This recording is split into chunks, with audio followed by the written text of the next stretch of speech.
2টার দিকে উনি হঠাৎ করে দেখি যে আমার সরকারি মোবাইল নাম্বারে উনি মেসেজ দিয়েছে যে আপনি যে কাজটা করেছেন, অন্যায় করেছেন, আমি যদি পৃথিবীতে বেঁচে থাকি আপনি এবং আপনার পরিবারকে কিভাবে বাঁচিয়ে রাখেন আমি দেখবো। হ্যাঁ, আপনার প্রাণনাশের হুমকি দিয়েছে, এই তো? হ্যাঁ, প্রাণনাশের আমাকে হুমকি দিয়ে এই একটা হোয়াটসঅ্যাপে একটা মেসেজ করছে। নাটোর কারাগারের জেলার শেখ মোহাম্মদ রাসেলকে এমপি শিমুল পরিচয়ে প্রাণনাশের হুমকি দেয়া হয়েছে। ভারতীয় একটি মোবাইল নম্বর থেকে 22 অক্টোবর দুপুরে এই হুমকি আসে বলে জানা গেছে।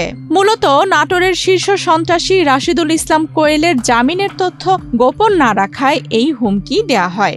ঘটনার পর নিজের ও পরিবারের নিরাপত্তা চেয়ে জেলার রাসেল নাটোর সদর থানায় একটি সাধারণ ডায়েরি করেছেন।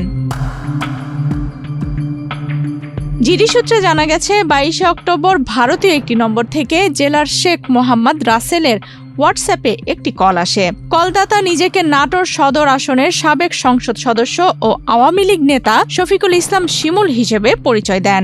কথোপকথনের এক পর্যায়ে তিনি জেলারকে বলেন, কুষ্টিয়া জেলা কারাগারে আটক থাকা মোহাম্মদ রাশিদুল ইসলাম কোয়েলের জামিন বিষয়ে কোনো গোয়েন্দা সংস্থা বা পুলিশ কর্মকর্তাকে যেন না জানানো হয়।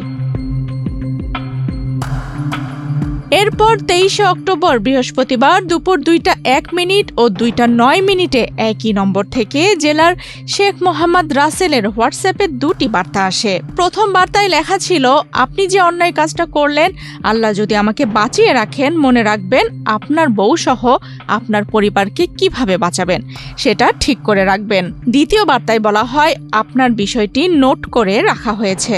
পদ্মা সেতু, মেট্রো রেল এবং এলিভেটেড এক্সপ্রেসওয়ে নির্মাণের গর্বিত অংশীদার বসুন্ধরা সিমেন্ট। গতকালকে আপনার আনুমানিক 12:27 বা 12:30 ঠিক এই সময় ইন্ডিয়ান একটা নাম্বার থেকে আমার মোবাইলে একটা কল আসে। তখন আমি অফিসে থাকা অবস্থায় আমি কলটা রিসিভ করি। রিসিভ করলে উনি পরিচয় দিয়ে আমি সাবেক এমপি শিমুল বলছি। হ্যাঁ, তখন আমি সালাম দিয়ে বললাম, হ্যাঁ কি বলতে চাচ্ছেন? তখন উনি বললো যে কারাগারে যে কোয়েল আটক আছে, কোয়েলের একটা জামিননামা আসবে, এই জামিননামাটা আপনি দ্রুত কুষ্টিয়ায় আছে বর্তমানে আসামি, কুষ্টিয়ায় পাঠিয়ে দেবেন এবং এর যে জামিন হয়েছে বিষয়টা আপনি কোনো গোয়েন্দা সংস্থা বা পুলিশ কর্মকর্তাকে জানাবেন।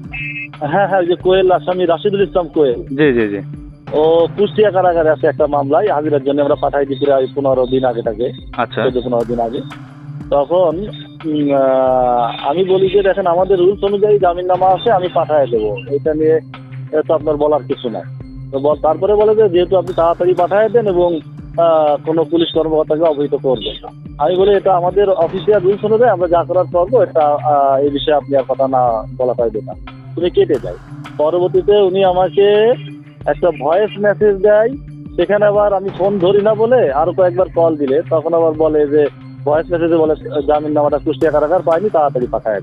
ভয়েস মেসেজটা হ্যাঁ আমার কাছে আছে, ওই জামিননামা পাঠানোর বিষয়ে ভয়েস মেসেজ। জানা গেছে হত্যা মামলা সহ অন্তত 10টি মামলার আসামি রাশিদুল ইসলাম কোয়েলকে প্রায় 15 দিন আগে অন্য মামলায় হাজিরার জন্য নাটোর কারাগার থেকে কুষ্টিয়া কারাগারে পাঠানো হয়।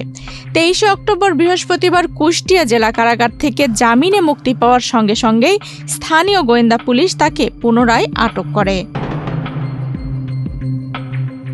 ঘটনার পর থেকে জেলার মোহাম্মদ রাসেল ও তার পরিবার চরম নিরাপত্তাহীনতায় ভুগছেন বলে জানিয়েছেন তিনি। এই ঘটনায় নাটোর সদর থানায় একটি সাধারণ ডায়েরি করেছেন। আমি আজকে কিছু সময় আগে থানায় একটা জিডি করলাম, যেহেতু সে আমাকে একটা হুমকি আমার সরকারি নাম্বারই দিয়েছে নিরাপত্তাহীনতায় ভোগার জন্য। তো আমি যেহেতু তার লোকজন তো এখানে থাকতেও পারে, হ্যাঁ আমি আমার ডিআইজি স্যারকে জানাইছি, আর অধিদপ্তরে অপারেশন শাখা আমি জানা রাখছি তারা অধিদপ্তর। বিষয়টি তদন্ত করে আইনগত ব্যবস্থা নেওয়া হবে বলে জানিয়েছেন নাটোর সদর থানার অফিসার ইনচার্জ মাহবুর রহমান।